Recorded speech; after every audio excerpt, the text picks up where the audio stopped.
Hey dudes and dudettes, Mr. Theorist here, and welcome back to another theory video. Okay, so as you can tell by the thumbnail and title of this thumbnail of this video, I am going to be doing a theory on Avengers Infinity War. Now, I know there's loads out there, but I feel there's one thing people aren't really touching on, and I've seen a few people go, why? And that is, if you remember, about 3/4 of the way through the movie, the reason Doctor Strange realises there's only one possibility that they can defeat Thanos. He says there's like 7 million outcomes and there's only one where they win. And that's how people go, excuse me, what? Only one possibility where they win. Now, he doesn't literally mean there's only one outcome in which they win. Because mathematically, and all the way their powers could be used and combined, there should be at least, I would say, a half a dozen, at the very least. There's no way Thanos would, with 5 of the 6 stones, be able to counteract all of but one outcome to a fight. I believe what he means by this is there's only one outcome where the specific Avengers come out on top. Because if you imagine the way that his gauntlet works is that he's planning on destroying 50% of the universe. Now, does he choose that 50%? No. So in my eyes, I see it as, depending at what time he clicks his fingers, that will depend on the 50% population. Like if you roll a dice, like you roll it 6 times, you might get like a different set of numbers, or you might get like the same number a couple of times. It's a random outcome. And I think Doctor Strange, after seeing the 7 million outcomes to the fight, he chose this one. He chose to have the fight last as long as it did, the way it lasted, so that when Thanos finally went back to Earth, got the final Infinity Stone, and clicked his fingers, it would be the core Avengers that were left. Not just because of these core Avengers are important, because they're the only ones that could do what is necessary in the final part, but also because they're the ones that can be trusted the most with the power of the gauntlet when they get it away from Thanos. That's what I think. I think that they will go to Thanos, that they will convince him that this needs to happen. He doesn't want to use the glove anymore because he knows what it has cost him, and he will hand the gauntlet over. I think that when they change history, that Thanos will have to be defeated again, but I think initially it will have to be them getting the gauntlet off him. Now, say if we had other people take the gauntlet, not at that point, but earlier in the movie. Let's say if Star-Lord gets the glove, he realises that Thanos has killed Gamora, so he uses the glove to resurrect Gamora, but he doesn't know how the glove works.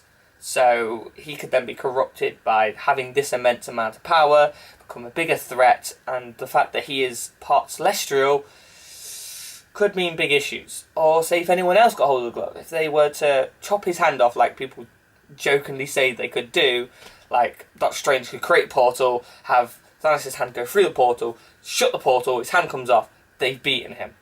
But then Nebulous could get the glove. And people who've read the comics, I haven't, but I know people who have, know that Nebula gets the glove and psychotic things happen. Or what if they defeat him at a different point and the glove gets lost? And say, I don't know the name of their race, then it's confused me, but if the Golden People got hold of the glove, and then I honestly can't remember his name. The being that's in that casket with the gold people that were in Guardians of the Galaxy 2. If he got hold of the glove, again, in the comics, it's shown what happens when he gets the glove.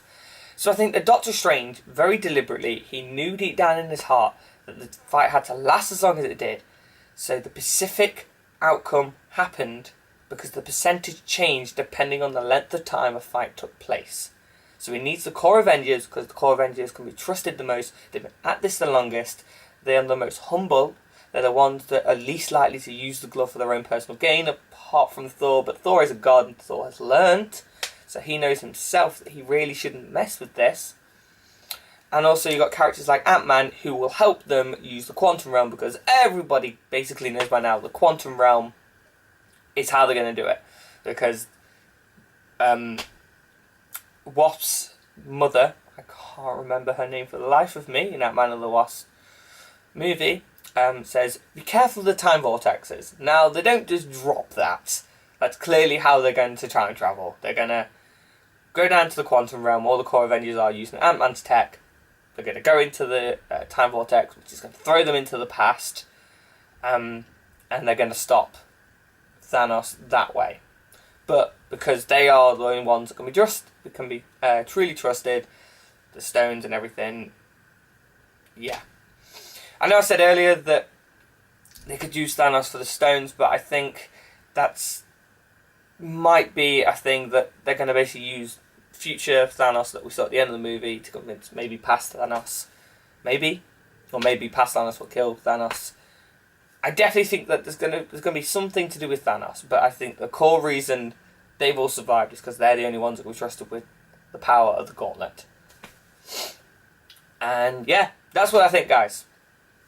What do you think of this theory video? That the core Avengers, they were trusted at a specific moment, and that's why the fight lasted as long as it did. Because, yeah, the fight could happen 10 minutes longer.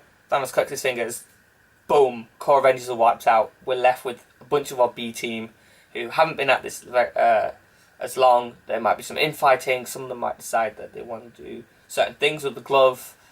I'm not saying like they are like the most honourable of the core Avengers are the most honourable of the ones that are most likely to not use it for personal gain. I'm just saying I think they are the ones that all of them would agree as a team, look, this is what we need to do. And that's what my theory video is, guys.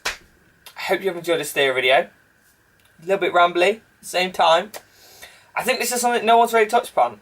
And yeah, I think it's quite interesting, especially if it gets revealed that once Strange comes back, that because Strange is the master wizard, that maybe when they reverse time, some of them have memories of fading away. Maybe all of them do. It doesn't totally erase that whole timeline, but instead it resurrects them and maybe they switch places. And therefore you'll have Spider-Man remembering what Stark did and saying sorry to Stark because he passed away. Again, still the saddest moment in all of Infinity War. And yeah. And then Strange will remember and have to say sorry to Stark because he always knew. Imagine that for a really dark twist at the end of Infinity War Part 2. Is they finally manage it and Stark kind of realises, you knew.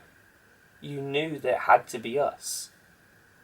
And that it had to last as long as it did for this to be us. And then Strange just to be like, yes. Yes, I did. It's like, mind blown. And it also like fills in the plot hole of one outcome out of 7 million for them to defeat Thanos. Kind of seems crazy. There you have it, guys. Hope you enjoyed this theory video. If you have, please hit that like button.